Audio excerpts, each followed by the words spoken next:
Hi, welcome to the Elite Beauty Solutions channel. I'm Valerie Frazee, and today we're going to have hair chats, right? We're going to talk with hair artists and different people in the industry so that you get to know them as people and not just as some person on the stage or in front of a camera. So let's get started. All right, so what's up, family? Here we are today with Alex Davis, and we are in fun, sunny Orlando, Florida. We are here working with Marco Pelusi at the Premier Hair Show. And Alex is going to tell us just a little bit about herself, and then we're going to get right into it. So, all right, Alex, tell us where you are and where you're from and all the things. Where we are currently. Yeah. We are in Orlando, Florida. As I just said. As we just said at the Premier Hair Show. I am originally from Westmoreland County, Pennsylvania, so a really small town outside of Pittsburgh. And then I am from LA. Okay. And you're a hairstylist currently, there? Yes. Okay, and yes. how long have you been doing that? I have been in the industry for 7 years now. It'll be 8 in October. And then I've been in a salon in LA for about 1.5 years now. Okay, so fairly new to the LA salon scene. Very cool. Well, today we're not going to talk a whole bunch about your hair career because, you know, your followers already know about you there. So we're going to just get into some fun things today. So we already talked about where you were born. Tell me about your name. My full name is Alexandra Lee Davis. Okay. Where did mom and dad get that from? The origin story of it is pretty simple. I asked my mom once, and she was like, "We wanted something like with a powerful letter in it, like a Z or an X." And she said we were between Elizabeth and Alexandra, and I'm happy I landed in the Alexandra category. But almost everyone that I know calls me Alex. Right. I feel like Alexandra means I'm getting yelled at most of the time. Like you're totally like when they full middle name you. Yeah, that's my dad when Alexandra's being said. I'm like, oh no. You're like, I'm totally busted. Yeah. That's funny. So let me ask you this: who was your biggest influence growing up?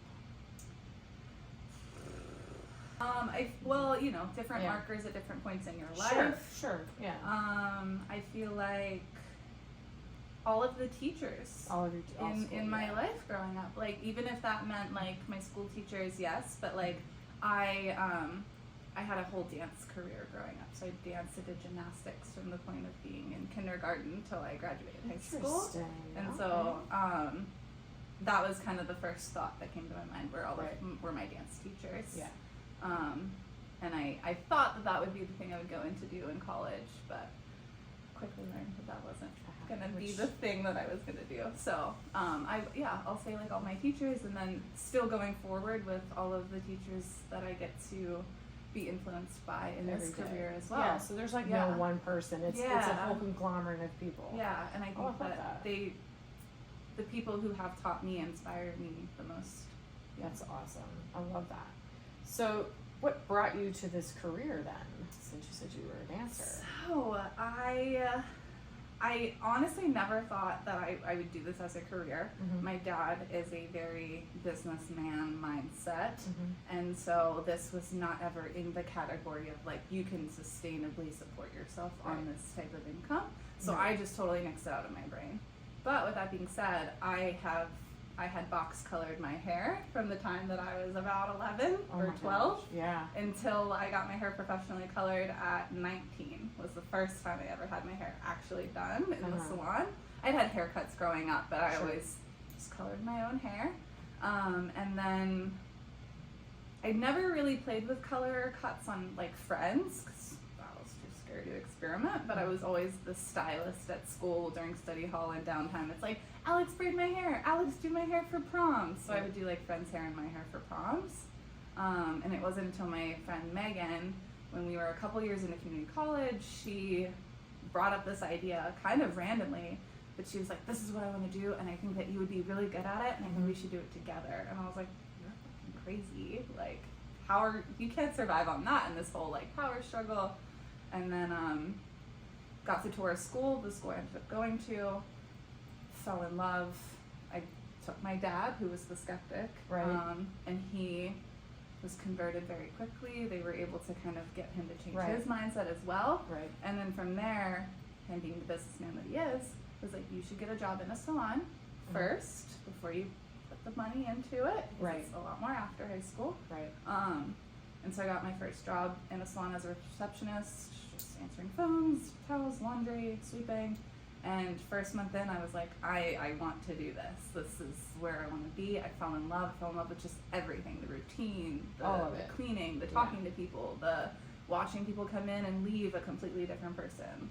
Oh, that's It was, awesome. yeah, it was just that magic of Yeah, being in I it. love that. Yeah. Yeah. So now we know that Dad's on board. It is a good business decision. Is what we figured out. Yeah. So then let me ask you, let's push back a little bit. Do you have like an early childhood memory that stands out?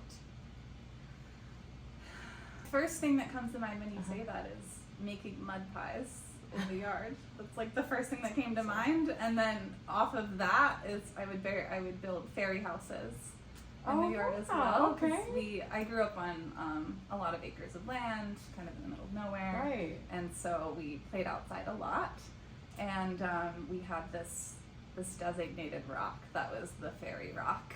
And there was also little pockets throughout our yard that we designated that's where the fairies lived. And I would build them a house at the beginning of a season, and then I'd go back and visit the house, and it'd be all torn down and messed up. And I'm like, the fairies came. They did this. So, they didn't like the house, or Yeah, I love or that. they like So- took everything, and Yeah. they like loved it, and then they, trashed it. because Yeah. they had to So get from away. early on, you were creative, hence the dance, and then Yeah. moving into hair and all that. I Always guess been so. creative. I love that. Yeah. All right, now we're gonna get into a little more fun. What's your go-to karaoke song? Oh my god. So I will also I did not do karaoke until this year. Okay. And I was terrified to do it. And the push that I was able to do it was I went to a color educator class in Colorado where I was potentially going to learn to become a color educator with a brand. And at the end of that trip, I had made a bunch of brand new friends, and we all went out that last night, and that was our assignment that we gave each other, was like, everyone has to sing a song. Right. You get up and you present and you do your song. And so I picked I Write Sins Not Tragedies by Panic at the Disco. Yeah. And I was like, this one will work. And then For sure. yeah, that one was really fun to do. What's the funniest joke you've ever heard? I love dad jokes. They're my favorite. I always say Okay. like stupid dad jokes are my brand. Okay. Is why did the cookie go to the hospital? Which is, Because he felt crummy. oh my god. But that's all I got. I love that. I love that. Do you have a hobby that you suck at, but you love it anyway? My initial answer is to go with no, because I don't like being bad at things. Right? Right. So, yeah, I think that's gonna be my answer. Okay. So no, because I'm a perfectionist to an extent. What are you most excited about, like, now, currently? Like, I'm just really excited about, like, well, I mean, I'm excited to turn 30 this year. oh. Yeah. Yeah, I that's turned a 30 big at the end of milestone. the year, and Congratulations. thank you. I feel like there's been a lot of personal growth leading up to this moment, which there is so much more to come, and I know that, but I'm just really proud of my journey thus far, and I'm excited to see it progress into my 30s. So, Yeah, for sure. What's something that most people don't know about you? At least upon first meeting me, you wouldn't know unless you're a client or a close friend. Like, unless I've met with you a few times, because I am very open about my journey with, like, anxiety and my ADHD and my whole, like, mental health journey in general. Right. I feel like you wouldn't guess that I had a lot of internal things going on, all the self-confidence issues, all of that stuff. I feel like that's something that you wouldn't guess, and then I love being open about that with my clients, though. It's like one of my favorite things to kind of talk about in the chair, and it feels really comfortable for a lot of people to open up about. Right. And it almost gives me a sense of, like, I'm creating a safe space for them to open up, because I'm also sharing my journey in that as well. I would say I could see that, because when I first met you, I would have never guessed that. So that's like a superpower almost right there. Thank you. Yeah, you're welcome. Yeah, that's awesome. Thank you for sharing that. I know that's like a very personal thing. Like, you're like, hi, I just met you this weekend, and now you're going to ask me this deep question. And so thank you. And I appreciate you saying that Mhm. because it is really deep, but it also, like I said, I do feel like an open book in that way. Yeah. Because I do, like, every time I open up about it and share that part of myself, it Mhm. feels right, and it feels Right. like that's the thing I should Yeah. be doing. And Yeah. so I appreciate you, like, saying that it No, is yeah, a personal thing. It is personal. But it almost, like, feels so much more normal when it is talked about and shared. And Right. Like, and I love that because we don't talk enough about it. So Yeah. very cool for that to slip into this. Yeah. Well, let's get off of deepness and let's go into some more funness. I love that Okay. though. So what's your favorite word? Because I don't know if they're my favorite. Like, yeah, Like, I was gonna say fuck. Like, Yeah. that feels like one that just, it's a good word. it's just a Yeah. good, like, it's good in good situations, it's good in bad Right, it situations. works just, in like, every gets situation, you, yeah. out of where you're stuck in to Right. just, like, let that release out. Oh, for sure. Yeah. I That's guess good. we'll go with that. Okay. Yeah. What's your least favorite word? See, this one's hard too, because I feel like I know, like, a normal one's like moist, and that one I don't mind at all. And then another one I thought of that came to my mind was the C word, That's which a lot of people don't like, but I don't mind it either. Right. And I almost said it as my favorite. I was like, but it's not my favorite. It's just something that I know a lot of people don't like. So Right, I'm gonna yeah. do the Oh, that's opposite. funny. You don't have to have a least No, favorite I don't word. think I have Yeah, a you least don't have to. favorite. Yeah. So then, what turned you on creatively, spiritually, or emotionally? Any of it? Like what? Sharing a space with like-minded individuals, Mm-hmm. trying to achieve or get to the same destination, Yeah. whatever that means. I agree. Whether I we're love working that. together as, like, friends and we're out, like, doing something and we're trying to, like, figure something out, or we're going somewhere, Right. or, like, being in a class and being here, being surrounded by people that want to do this. Right. I instantly went back to my class that I took in Colorado Mhm. for my color education training, Mhm. and I met 30 people, 30 or more people that Mhm. we all shared the same just energy, notion, drive, and it was just exhilarating the whole 5 days I was there because of that. Right. So, Yeah. yeah. I like that. Yeah, I agree. So then, what turns you off? The unwillingness to work on a team. Yeah. Yeah, people who don't want to Yeah, be a that's team player, frustrating, isn't it? especially in a team environment. Right. I get it if you don't want to do it, then you don't have to put yourself in that situation. But if you're on a team, I Right. think that you should have hold up your part of that part of the team. Right. Yeah. Yeah, for sure. Well, we already asked what your favorite curse word was. Okay. So, what sound or noise do you love? I love accents. Yeah. I love when people have accents. Yeah. And, like, again, like the ADHD thing Right. in me, it Yeah. wants to mimic Sure. every single time I hear a cool noise Right. or an accent. Right.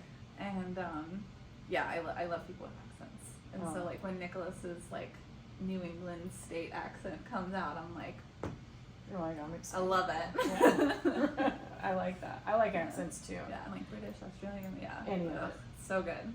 What sound or noise do you hate? Oh, nails on a chalkboard. Yeah, for sure. That's the worst. So, other than this profession that you're doing now, is there another one that you would like to attempt? So, after cosmetology, Mhm. I went, my school had a separate program for aesthetics, Mhm. and so I also went and did that program in itself, and we learned an 8-function machine facial, full body waxing, makeup, eyelash extensions, and all of that. So I feel like if I ever got tired of doing hair, which Yeah. I don't see happening, or if my body couldn't take doing hair anymore, I would want to switch over into the skincare realm of things. So I'd probably stay in the beauty industry. Stay in the beauty, but just veer off in Yeah. another direction. I Yeah. like that. Yeah. What profession would you not like to do? I mean, I guess probably dealing with trash. Not anything against anybody who deals with that. You get props from me, but I just You're like, you're not in. no. That's yeah, fair. I'd probably gag like all Yeah, day. that's actually every popped day. into my head. I wouldn't want to be a garbage man. either, Yeah. so, for sure. And especially a garbage man in LA. No, No. thank you. That's gross. And then last question. Okay. If heaven exists and you arrive at the pearly gates, who would you most like to meet or see there? I would love to see my great uncle again. Aww. Yeah. Aww. Yeah, he was the first one that came in. He was a really special human. Just full of light at such a. I mean, he wasn't that old, but he, you know, he was a little bit older, and he lived in South Carolina, so I grew up in Pennsylvania, several states away from him. So we would see when we would visit for vacation, or he would come up, and he just was so gentle and open-minded and willing to learn and help, and just like his job was to pick up roadkill on the side of the road and assess its eating habits, what might have killed it, and just like the fact that he did that shows, I feel like, a lot about him as a person. And he did that just as like a hobby. He just would volunteer at the wildlife expo and just like, and he just wanted to know. Yeah, he just wanted to know so that he could help better the environment. Which is kind of like you. You seem to have that openness. So look what you took. So there might be your inspiration. And what was your uncle's name? Bill. Yeah, Uncle Bill. Well, Uncle Bill, we hope you're watching. Thank you so much, Alex, for doing this, man. I know it was crazy, and we had the mic issue and the chair issue, but all right. Thanks for joining us at the Elite Beauty Solutions YouTube channel, and we'll see you next time. Bye.